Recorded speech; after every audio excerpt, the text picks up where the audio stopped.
จะได้รู้ประเทศเข้มก็จะจำนวนการทำไมชั่วโมงโชว์ติงอยู่ที่แค่หน้าในบ้านจูบโลกมันแมนเต้วิจิเลิกที่ไปให้กิโกดเพียบอาหรืออัตเตนีไอหมกเฟอร์การตีนี้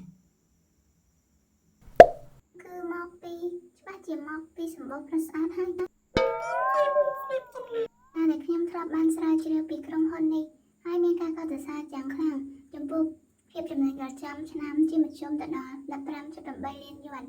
ហើយបន្តកើនឡើង 1.5% ក្នុងមួយឆ្នាំ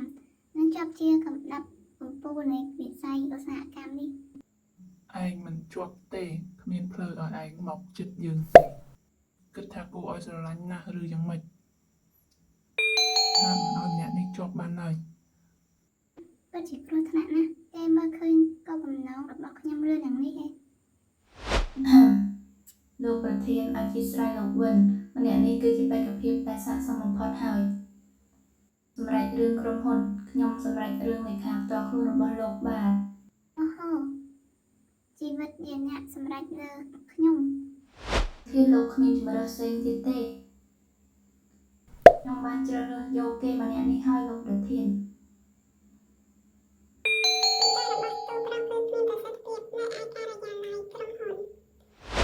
ឈ្មោះឈិនហួនជាធម្មតាកិច្ចការផ្ទាល់ខ្លួនផ្សេងៗរបស់លោកប្រធានខ្ញុំគឺជាអ្នកចាត់ចែងតែតើមកខ្ញុំបានគ្រប់ពេលបើមានចម្ងល់អីចង់សួរលោកអញ្ចឹងល្អខ្លាំងណាស់វ៉ាវលោកលេខាឈិននេះសង្ហាខ្លាំងណាស់លោកអើយគឺជាបន្ទប់បុគ្គលិកផ្នែកលេខាធិការទីនេះមែនទេមិនមែនធ្វើការនៅនឹងណាយវ៉ាវអូ my god សិតតែប្រុសសង្ហាទាំងអស់គ្នានេះគឺជាសមាជិកថ្មី True to you សូមស្វាគមន៍មកកាន់ការិយាល័យលេខាធិការមួយវងនេះសិតតែមនុស្សប្រុសគឺគ្មានមនុស្សស្រីនៅក្នុងក្រុមហ៊ុននេះសូម្បីតែម្នាក់សោះចាត់ទុកថាទស្សនកិច្ចមើលប្រសង្ហាទៅចុះទីបំផុតបានចូលមកហើយអាយុ28ឆ្នាំគឺជាអ្នកនិពន្ធរឿងជួនជាបានជ្រើសរើសយកប្រធានបទប្រឡំលោកសម្រាប់ប្រកួតប្រជែងប្រចាំឆ្នាំហើយលោកប្រធានវេគីឈិនគឺជាតួឯកស័ក្តិសមបំផុតក្រុមការងារលេខាធិការរបស់លោកគឺជាតួឯកនៃសិភៅបន្ទាប់របស់ខ្ញុំរឿងលោកប្រធាននិងក្រុមលេខាធិការគ្រាន់តែបន្លំខ្លួនធ្វើជាមនុស្សប្រុសចូលមកក្រុមហ៊ុនទៅបានហើយ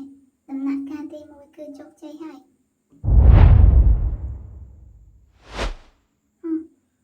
លោកប្រធានអីក៏ដូចជាទេវបុត្រពីលើមេឃម្លេះណោះសំបីតែលោកមេការផ្ទះក៏មិនណយដែរអាមួយនេះវារំភើបស្អីវានេះលោកពូហ្វុងចាប់មកនេះជួយរៀបចំបន្ទប់ជំនួយការឲ្យអាមួយនេះគួរឲ្យចង់ធាក់នោះផងលោកប្រុសអាចកម្ចាត់អាមសៀនាំរឿងនេះឲ្យបានក្នុងរយៈពេល3ថ្ងៃ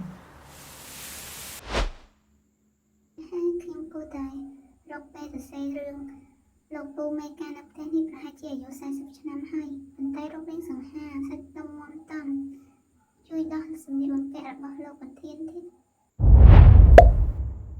ហើយលោកប្រធាននេះពិតជាសង្ហាមែនអាយ៉ា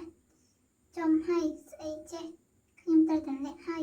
ចាំខ្ញុំយកឈុតថ្មីជូនលោកប្រធានបើបានផ្ដាំថាត្រូវតែនៅជិតគាត់គ្រប់ពេលងាយស្រួលឲ្យគាត់ហៅ